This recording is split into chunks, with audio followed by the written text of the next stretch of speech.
it's just wrong, and I would like to think that Trump would be smart enough to say, you know what, I understand what you're saying, but in the heat of battle, I did something that I probably shouldn't have said, as we all have done in our lifetime. But I totally agree. There are certain things that you just you don't do that. End of conversation. And I don't think that Trump needs Cruz's endorsement anyway. He's going to do fine. Well, I don't think he does either. Yeah, I don't think he really wants it anyway. But yeah, that was a little dicey. And I was a little disappointed in Trump that he didn't leave it alone the next day. Yeah. Just leave it alone. If he's going to be that ignorant to do something like that, I was really disappointed in what Cruz did. I think Calvin brings up a good point. I don't think people are going to defect from Cruz and go vote for Hillary. I mean, and so maybe he doesn't need his support. And you bring up a good point about insulting his wife, insulting his family. I heard Cruz say that he planned to endorse Trump, and then he didn't, and then he kind of got back into line on it. But maybe you're right. Maybe Trump doesn't need him. What do you think, Steve? I don't know. Trump's going to need some help along the way with the, African Americans and the Mexican-speaking Latino population. So I don't know where he's going to get his help from, but he's going to need some to win this thing. You like the VP choices? I do.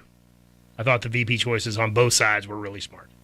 I think in the situation, both VP choices were great for what they're trying to do. Gives them contrast. I agree. I like them.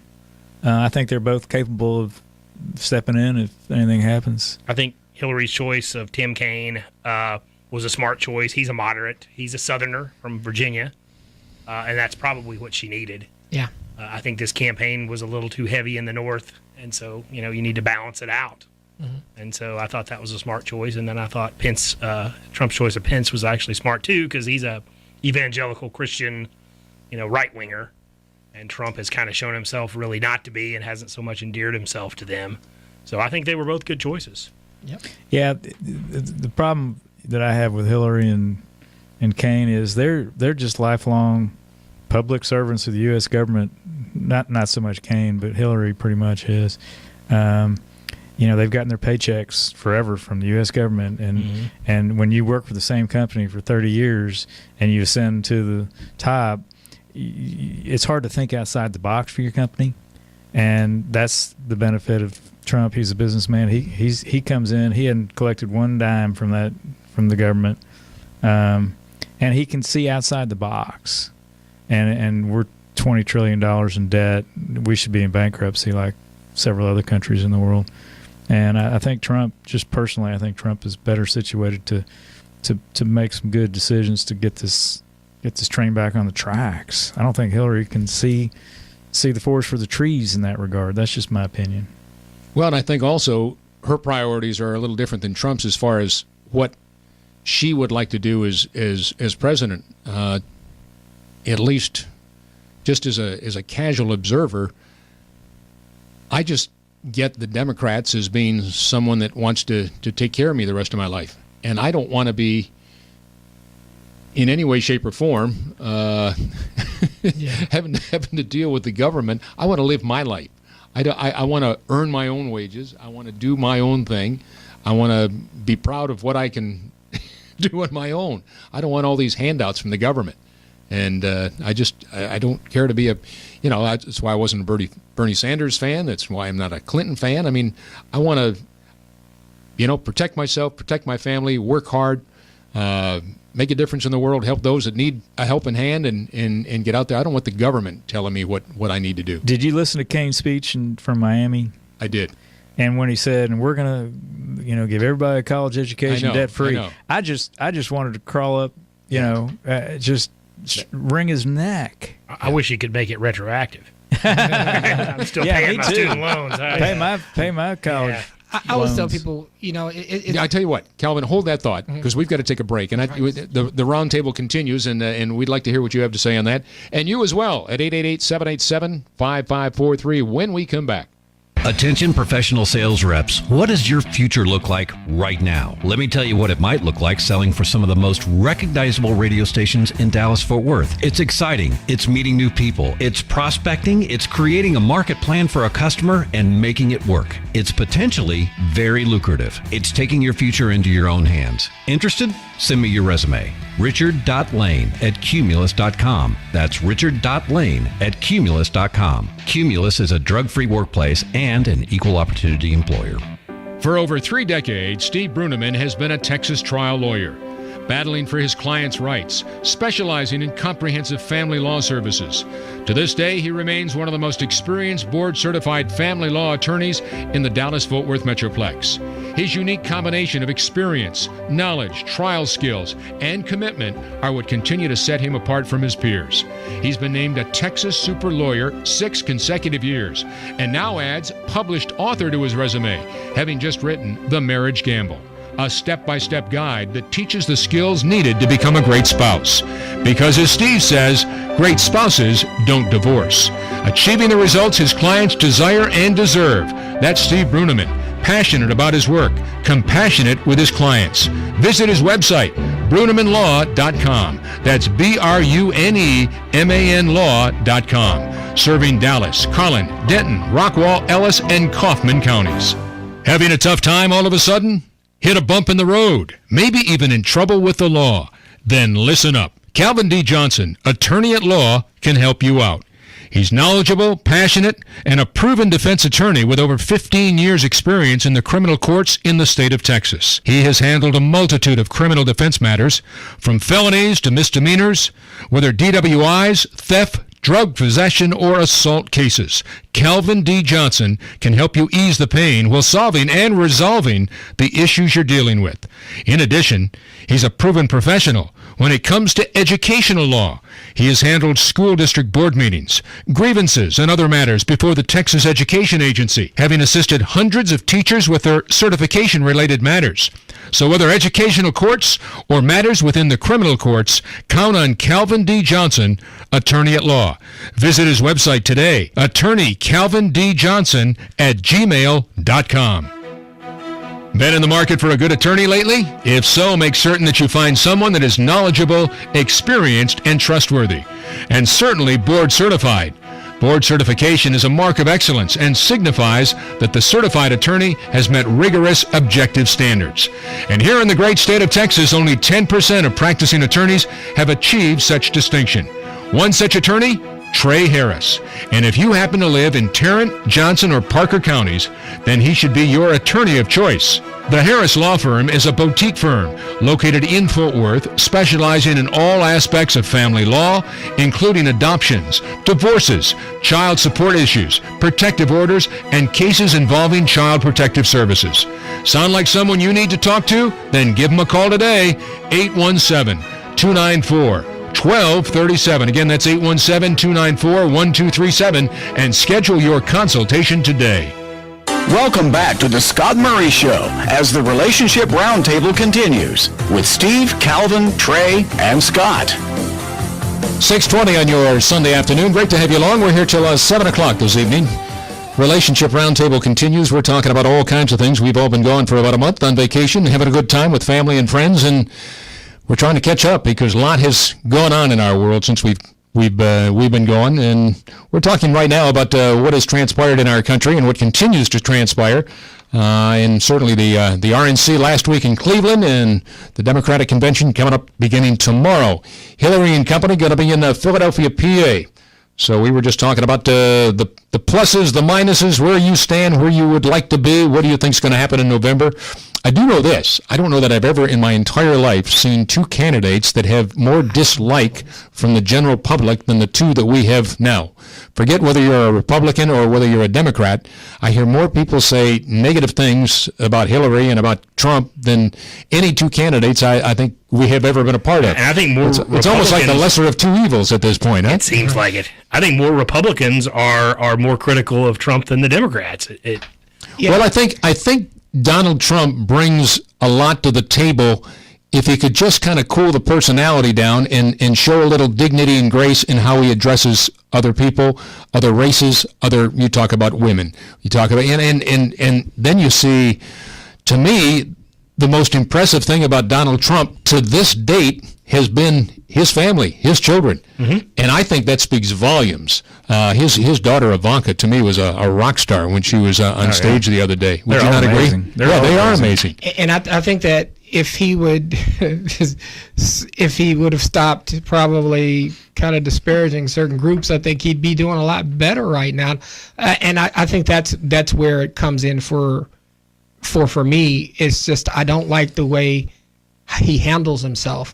That's just not how I was raised. Yeah, his outspokenness and his we're going to get this done, and that's great. But it's turned out to be his Achilles heel when he says things like what you're referring to. I like the fact that he's a get it done guy. It's just that when I watch all of this stuff, he said I just wasn't raised like that. And I could never put myself in a position to vote for him because of how he's handled himself.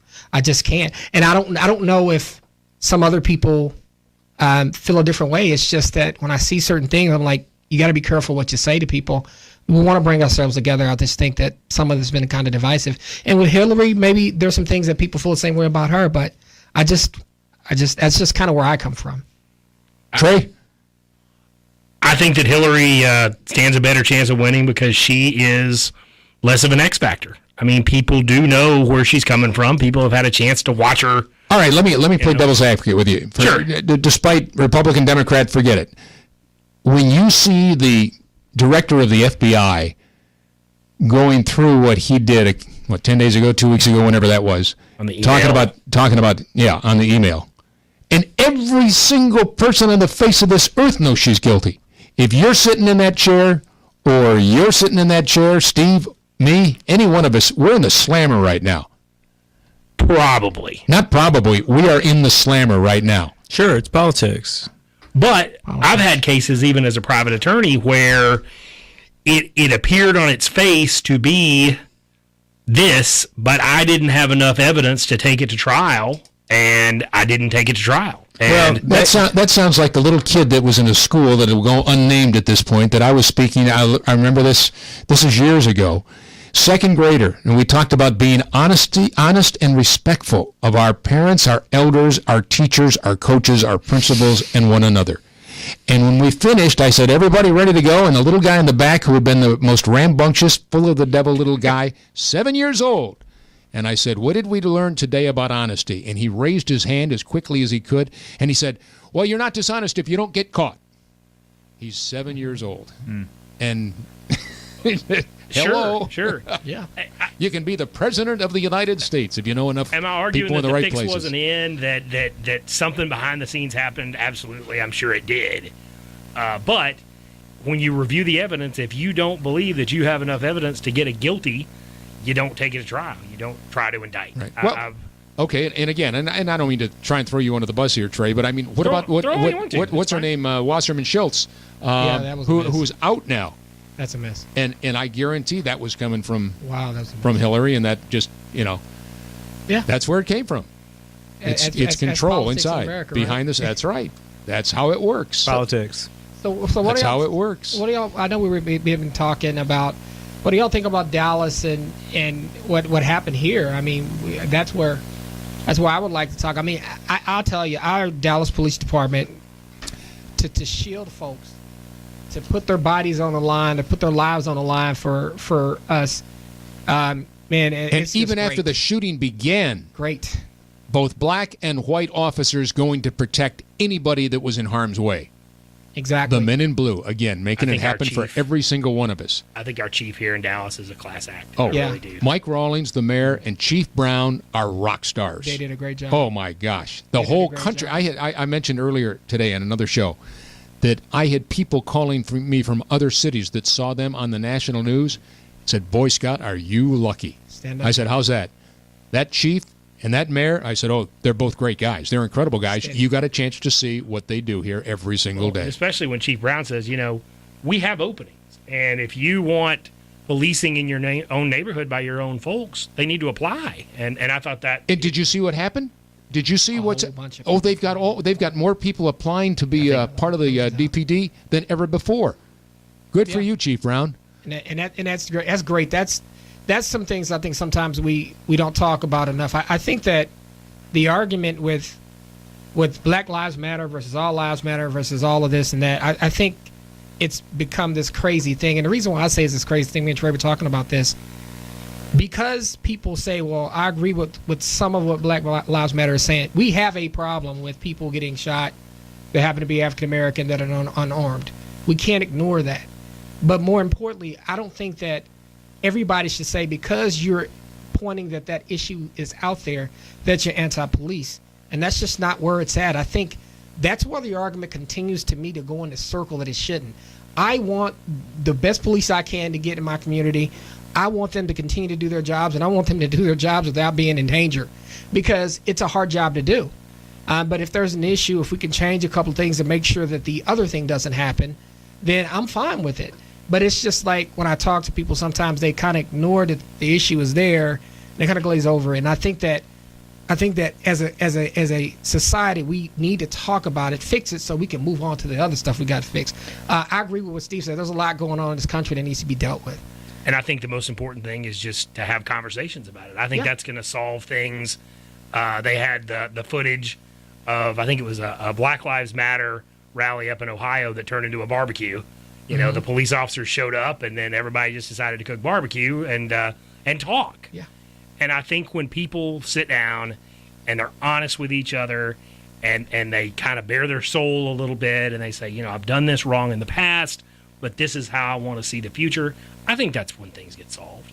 I really do. Yeah, I mean, I know there's prejudice out there. We know that is true. However, I think the statistics show that there's more white people that get killed by the police than black people. However, those don't make the news. So, but there's still prejudice out there, and I think it just uncovers a lack of real training across the board. I think police need better training, certainly. This last shooting, this therapist guy, that was ridiculous. Did y'all see that? I mean, he's on the ground with his hands up, and he still got shot. Yeah, and that was ridiculous. I mean, just that was absolutely outrageous. asinine. Yeah, that was. And see, that's where the problem goes, because if you, as an African American parent, you're raising your kids to tell them to put your hands up and do what the police tell you to do, and then your kids go watch it on the news, and it's a problem. I have a friend of mine. His son was asking him about, well, Daddy, why'd they shoot the police? Why the police officers shoot the man? Why did they kill this man and that man? And it's tough, and we don't want that happening, because I don't want people to try to put police in a bad light. Hey, I want the police to do their jobs. I want them to keep our community safe. I just hope that we all start talking about it and try to fix it, instead of one going straight to the left and one going straight to the right, and the middle's not standing up. Well, what Steve said a moment ago is so true. That was pathetic when I saw what had happened there, and yet you see things like the shooting of, well, it's almost 2 years ago to the date. It was August 9th of 2014 that Michael Brown was shot, the black teenager in Ferguson, Missouri, and that's where they had the hands up, don't shoot. That never happened, and that officer has now been let go, or it was exonerated, and yet you see the positives and negatives, the right, the wrong, the bad, the good, it's just ridiculous. You were talking about statistics, though. I tell you what, we got to take a break. When we come back, I'm going to share some statistics about black on black, white on white, and let our listeners kind of get an idea of what we're talking about. And if you've got some thoughts you'd like to share with us, we'd love to hear from you. 888-787-5543 when we come back. Hi, Scott Murray here with an important question for you. Are your retirement accounts at risk of being devastated by another stock market correction? If you said yes, or for that matter aren't totally sure, then you should contact my friend Kathy DeWitt Dunn. She'll show you how to take advantage of growth in the market without the risk, using strategies you just simply won't find at traditional brokerage houses. Chances are you've seen Kathy as a featured financial expert on television news programs here in the Dallas-Fort Worth area. So why not let Kathy personally help you take control of your retirement money, eliminate market risk, and gain long-term financial security? Take your first step toward a better retirement. Schedule your free consultation by simply calling Kathy at 972-473-4700. Again, that's 972-473-4700. Or visit Kathy online at annuitywatchusa.com. For over 3 decades, Steve Bruneman has been a Texas trial lawyer, battling for his clients' rights, specializing in comprehensive family law services. To this day, he remains one of the most experienced board-certified family law attorneys in the Dallas-Fort Worth Metroplex. His unique combination of experience, knowledge, trial skills, and commitment are what continue to set him apart from his peers. He's been named a Texas Super Lawyer 6 consecutive years, and now adds published author to his resume, having just written The Marriage Gamble, a step-by-step guide that teaches the skills needed to become a great spouse. Because as Steve says, great spouses don't divorce. Achieving the results his clients desire and deserve. That's Steve Bruneman, passionate about his work, compassionate with his clients. Visit his website, brunemanlaw.com. That's BRUNEMAN law.com. Serving Dallas, Collin, Denton, Rockwall, Ellis, and Kaufman counties. Having a tough time all of a sudden? Hit a bump in the road, maybe even in trouble with the law? Then listen up. Calvin D. Johnson, attorney at law, can help you out. He's knowledgeable, passionate, and a proven defense attorney with over 15 years' experience in the criminal courts in the state of Texas. He has handled a multitude of criminal defense matters, from felonies to misdemeanors, whether DWIs, theft, drug possession, or assault cases. Calvin D. Johnson can help you ease the pain while solving and resolving the issues you're dealing with. In addition, he's a proven professional when it comes to educational law. He has handled school district board meetings, grievances, and other matters before the Texas Education Agency, having assisted hundreds of teachers with their certification-related matters. So whether educational courts or matters within the criminal courts, count on Calvin D. Johnson, attorney at law. Visit his website today, attorneycalvindjohnson@gmail.com. The Scott Murray Show continues. Join the conversation at 888-787-5543. Now back to Relationship Roundtable with Steve, Calvin, Trey, and Scott. Great to have you on board. It's 6:34. We're here till 7 o'clock tonight, just kind of hashing off some of the things that have gone on over the last 30, 40 days as we get ready to elect a new president here in about 3-4 months. But in the meantime, wrap up our summer and get ready for the month of August. We were talking about Black Lives Matter and the black-white issue that, I tell you, when I think back as just a young kid, punk kid, and knowing who Dr. Martin Luther King was and being on the steps in Washington, D.C., would he be appalled at where race relations have come today to what they were in I think they were better in 1963, for Pete's sake. I don't know that he would be. You don't think he'd be appalled? I mean, I think we've definitely come a long way since then. I mean, I've seen the footage. I wasn't alive. I was living back then. So was my dad. And I think it's worse today than it was then. I really do. There are some folks that had to go in the back of a bus. That was wrong. They don't do that anymore. Yeah. When Jim Brown came here to play in the Cotton Bowl, he didn't stay with the team because that was Syracuse University. I think he stayed at the naval base in Grand Prairie, is where Jim Brown stayed. That was right here in our town. Those things don't happen anymore. That all changed because of people like Martin Luther King and what have you. And look what we have today. It just again, I'm a little older than you guys, but I just am so saddened by the way it is today. I just think it's so wrong. It's easy to change the law. I mean, granted, I'm a student of history. I especially love the civil rights era. I mean, that's probably the era that I've read about more than anything else. And I've read about civil rights acts of 1964, Voting Rights Act.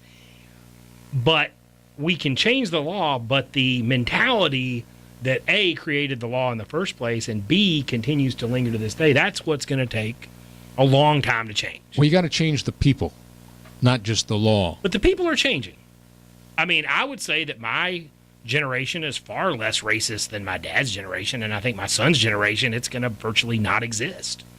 My son said, I wish I was black because I could play basketball better. My dad's generation wouldn't say that. That's funny. I mean, it's true. I mean, I think we're getting there. I think we have some extraordinary examples, but I don't think that what we have going on now is anywhere close to what was happening in Montgomery, Alabama in 1962.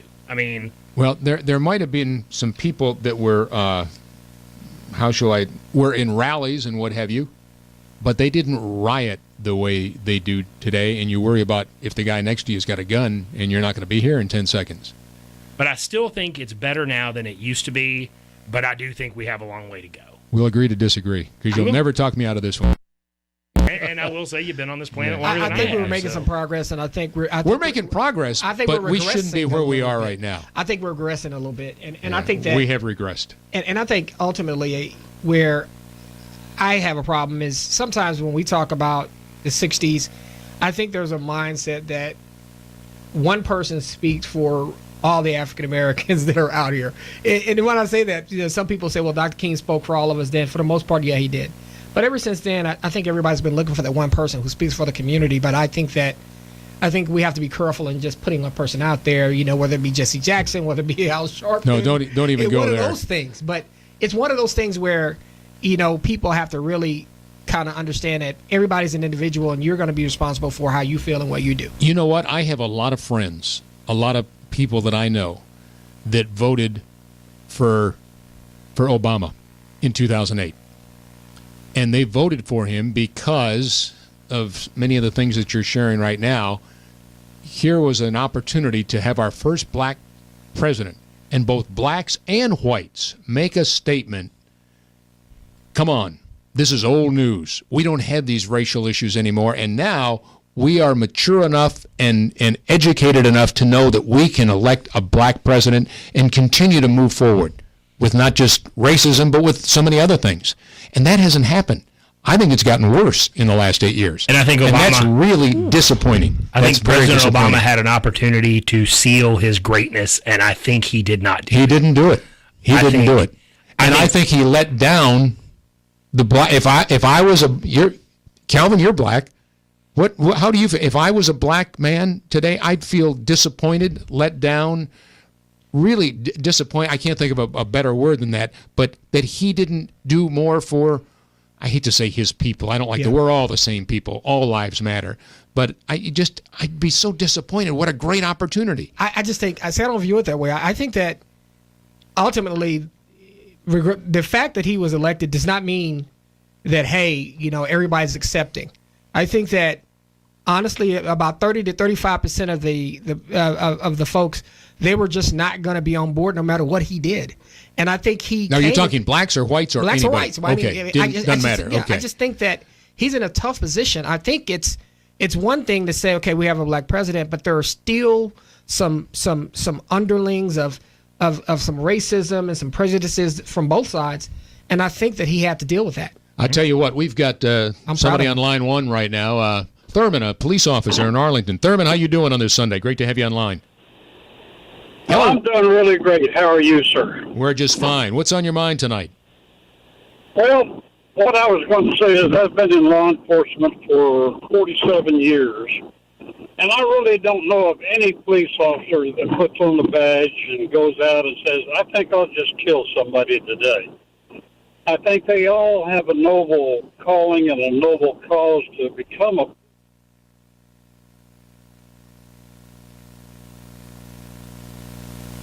and their strengths and their weaknesses. I think more and more that what we are seeing today is that our president, our attorney general, so many leaders nationally and locally in the black community have really misled so much of the black community. You look at James Brown and you look at so many of the cases that have gone to court already where someone was shot by a police officer and the officers have been exonerated or found not guilty. And I think that's because a lot of people have been misled to believe that this is something that police officers are they're mean, they're looking for trouble, they're looking for a way to beat up on somebody, and that's not at all the case. I think what I have seen in my career is that 95% of the time that I stop someone, I don't really know what their race is, because I'm looking at what an automobile is doing, or I'm looking at some sort of a violation that's on hand, and I know of no police officer that goes up to a car with their gun drawn for a taillight act. There's usually always some other mitigating factor that's involved in that. And I think that a lot of people, if they would just do what they're told to do with a lawful order by the police, instead of fighting, arguing, or resisting, there wouldn't be people hurt or shot. Yeah, I agree with that 100%. Yeah, I agree too. No question. Calvin, Trey, how about you? Would you agree with the officer? I agree. I mean, if a police officer says put your hands on the wheel, or he says, present your driver's license and your proof of insurance, I'm going to do it. No question about it. Of course, that guy got that one guy killed, but I think I agree with the caller. 99% of the time, that's going to keep most of them alive and safe and out of trouble. However, there's that 1% where we know exists, and it's just How about you, Calvin? I think you should follow. Always follow what the police ask you to do, so that there's not a problem. But I think that the trust is gone, and I think this is where we're running into a problem. Let me ask you, sir. How would you change? That was Calvin that was just speaking. He's an attorney. He's an African American and has some pretty down to earth thoughts on this whole scenario. Pretty easygoing guy, just his whole temperament. And yet, I just wondered what you might do or what you would suggest as a law officer, because we're trying to put the blue on here today and try to be a police officer to kind of get a feel of what it's like to go out and put your life on the line every single day, as you guys do. You protect us all. And we just mentioned a moment ago the 5 officers that were killed in Dallas, whether they were black officers or white officers, those that were able were shielding other people, even though this guy is picking people off. I mean, it was incredible what these officers did. I'm sure you would have done the same thing. So how would today you take the opportunity to go into, say, the black ghetto areas or some of those, the African Americans that fear police or, as we're told, are brought up to watch out for the police because they might not always be your friend. Just be careful. What would you do? How would you change that mentality, that just the whole psyche of what goes on? Well, I think in my career I have tried to change that mentality by the way that I have treated people, white or black. And I think that what I have tried to do is to teach the officers that I've commanded over the years to try to emulate some of the things that I do. In my last year where I was actually out on patrol, I kept a record of the people that I've actually arrested and put in jail. And out of 94 people, 86 of those people said thank you to me when I left them. They didn't thank me for putting them in jail. They thanked me for treating them with some respect and dignity for whatever the offense was. And they knew that I really cared about them as people, even though they had violated the law, and I, in doing my job, needed to place them under arrest. And I think the way that I have treated people, and so many of the officers do treat people just in their normal contact, whether it be a traffic stop, whether it be an arrest, whatever the situation, that as officers are able to treat people with that respect or dignity, as long as they can, then that's what they need to do. It is when somebody resists, or I've heard so many people say about, well, that police shot this guy that was unarmed. Well, I will tell you that many police officers have been killed with their own gun when someone has resisted or fought with them and taken their gun away and shot them with it. And so officers have been taught that in the academies that they go through. And if somebody is going to fight with me, they are just as apt to try to kill me with my own gun as if they had one themselves. And so when it comes down to that, there is a gun at the scene in so many cases. And even where the man that you spoke of that was shot in the car, he was being told to get his hands up, put his hands back up, and while he was reaching for his wallet to show him the license, so to speak, the officer has no knowledge that that's what he's really doing.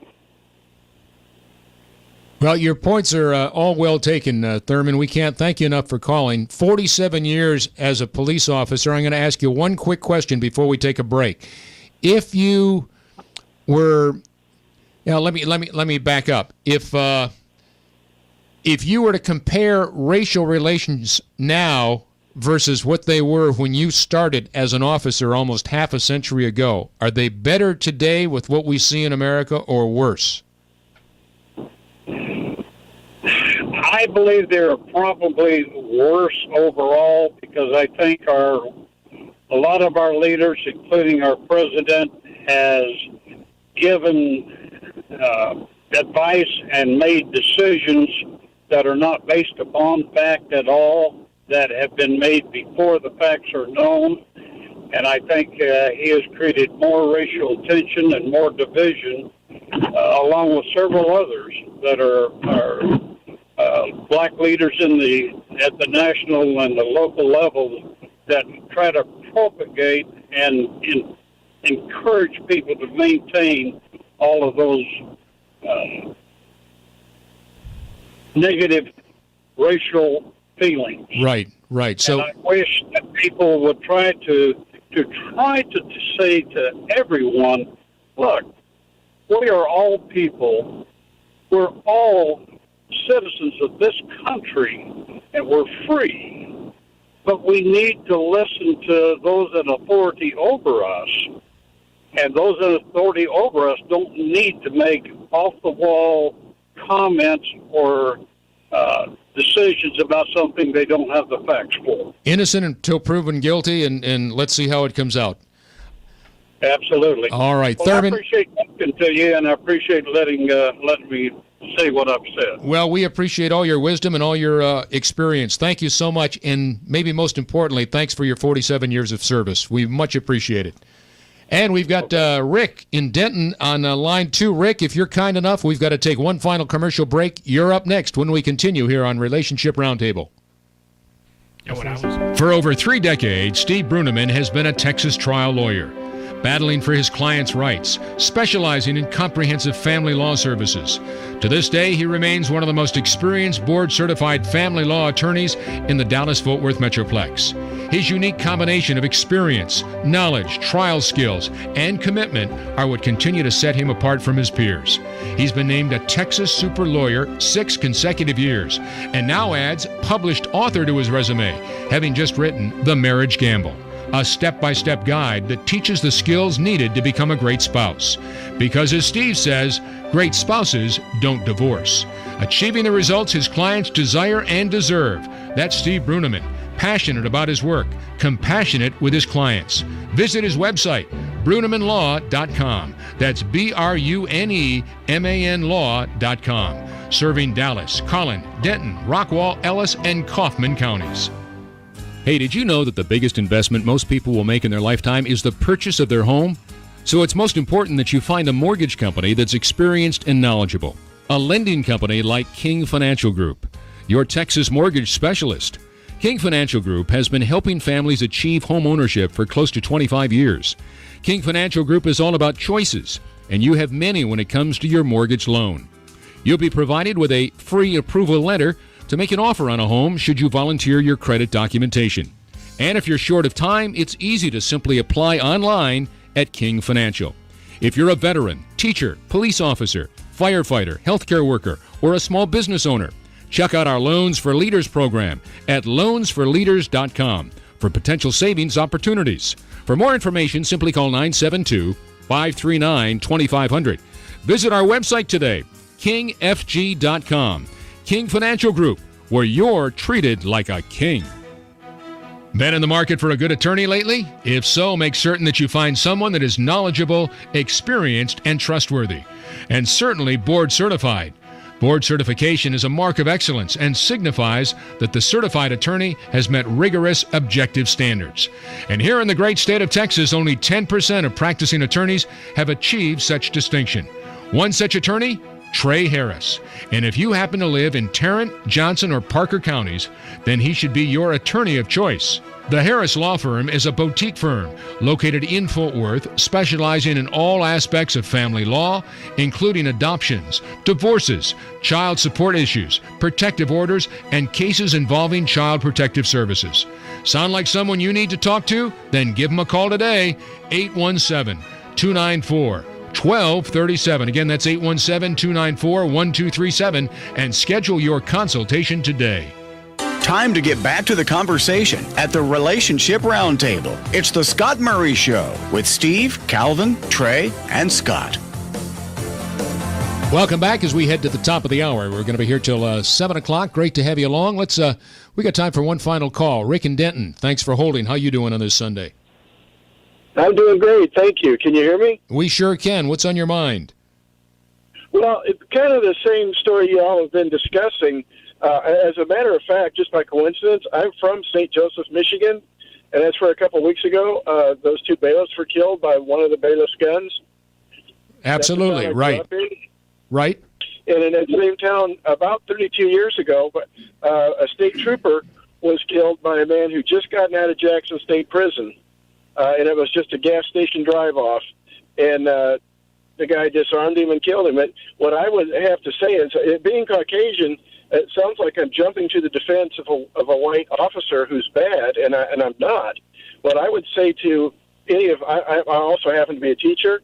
If I had an African American or black student, I would tell them, if there's a bad cop, don't give him the stick, don't give him the reason to hit you, or the tool he needs to hit you with. Martin Luther King was brilliant, absolutely brilliant. And he's saying that, he knew if one of his people raised their hand, that's what was going to be filmed. That was going in the media. He knew they had to be pacifist if they were going to win. And I don't want to see anybody else hurt either, unnecessarily. And there's nothing to win by any kind of a confrontation with an officer. You're not going to win. And I just pray that it's not being checked in or anything else. It's just common sense, And if the police officer's out of line, let the law deal with them. Great points, Kelvin.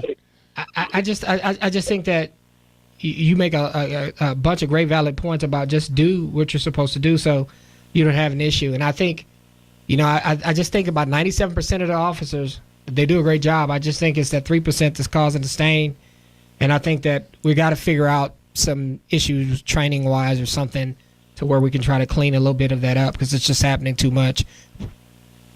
And can you stop the rogue element, or can you stop, the lone gunman, or the person that wants to do bad?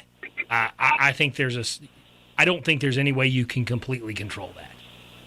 And yeah, I'm wondering if officers are trained to just back away at all, ever, or do they just have to pursue things to a conclusion? Well, why don't we get a police officer on here? I actually know one. I need to get Chief Brown up here. Yeah. In fact, I invited him up here one time. That'd be great. But I just think that we have to do something. We cannot. Status quo isn't going to work, because I think what's going to happen is you're going to get the far right saying, "Hey, support police," and we want to do that, and then the far left is going to say, "You're not doing anything." I think we need to come together and talk about it so we can fix it, because if we don't, it's not going to go away. Tell you, Rick, we've got about 30 seconds. Did you have anything else you wanted to add to what you already said? No, sir. I appreciate you letting me talk, and I hope I made some sense. Well, I tell you what, you're more than welcome. We appreciate you calling in, believe me, and you made a lot of sense. All four of us are shaking our head yes. So, Rick and Denton, thanks much, and enjoy the rest of this Sunday night, short as it might be, as we head towards the closing hour of 7 o'clock. Guys, we got about a minute left. Closing thoughts, Trey? I think dialogue is going to be the most important thing, and I kind of preach that on this show a lot. And there's not that much difference between white people and black people and Asian people. I mean, we're all trying to make our way in this world. We're all trying to pay our bills, take care of our children. I just think it's all about honest dialogue, and I think the more we do that, the better off we're all going to be. I think that's true. I think it comes to honest dialogue, and just to go back to the Obama thing, I think he's did a good job, but it's a tough job. And anybody who wants to do their job, they have to understand they're going to have to deal with a lot of problems. This world is changing. But I think that we need to do better as individuals. Each person needs to look at themselves in the mirror and say, what are you doing to help, as opposed to stand back and point the finger at everybody. Let's get together. Let's help, like we did in Dallas. We got together. We talked. Our officers stood up. Our community stood up for our officers, and I'm glad that happened. We got to do that more around this country. Dallas is a shining example of what Chief Brown was doing, and that is community policing. And I think ultimately it helped when the situation happened, because I think we came together closer because of it. Steve, 20 Yeah. seconds. Taking it back to the national level, I think between the candidates now, I think Trump is creating more dialogue, for better for worse. He's putting the dialogue out there, and we're talking about things that we never would have talked about otherwise. And I think there's a benefit to that. Yeah, as much as anything, I think Donald Trump gets an A+ for that. He's got us talking. And people are going to say, and this is the other thing, he's honest, he's blunt. He says what he's thinking, and I think that's great. Guys, I can't thank you enough. Great thoughts tonight. Thank you so much. Calvin, Steve, Trey, I'm Scott Murray, and we can't thank you all enough. We thank our callers, and we thank our listeners, and we're going to be right back here, same place, same station, 6 o'clock next Sunday night here on 570 KLIF. So, as we always remind you, live your life as a go-getter, but share your life as a go-giver. That's it, guys. We're out of here. Until next Sunday, I'm Scott Murray. Yeah. Good night, Texas. Been in the market for a good attorney lately? If so, make certain that you find someone that is knowledgeable, experienced, and trustworthy. And certainly board certified. Board certification is a mark of excellence and signifies that the certified attorney has met rigorous objective standards. And here in the great state of Texas, only 10% of practicing attorneys have achieved such distinction. One such attorney, Trey Harris. And if you happen to live in Tarrant, Johnson, or Parker counties, then he should be your attorney of choice. The Harris Law Firm is a boutique firm located in Fort Worth, specializing in all aspects of family law, including adoptions, divorces, child support issues, protective orders, and cases involving child protective services. Sound like someone you need to talk to? Then give them a call today, 817-294-1237. Again, that's 817-294-1237, and schedule your consultation today. The Republican National Convention is in the history books. It's the Democrats' turn starting Monday. We will have live reports from Philadelphia all week long with Dave and me right here on 570 KLIF. KLIF News and Information, keeping you informed around the clock every day. The resources of our local news team stays on top of the news as it breaks, and that means you are on top of the news. Traffic information every morning when you need it. Lock us in with Traffic on the Fives at 5, 15, 25, 35, 45, and 55 past the hour. And it all comes your way from our home right in the nerve center of Dallas, Victory Park, next to the American Airlines Center. News and Information, 570 AM, KLIF. 570 AM, 96.3 FM HD2. That's where you'll find us. News and Information, KLIF. The preceding program was furnished by Constellation Communications and is responsible for its content. News and Information 570 AM. 96.3 FM HD2.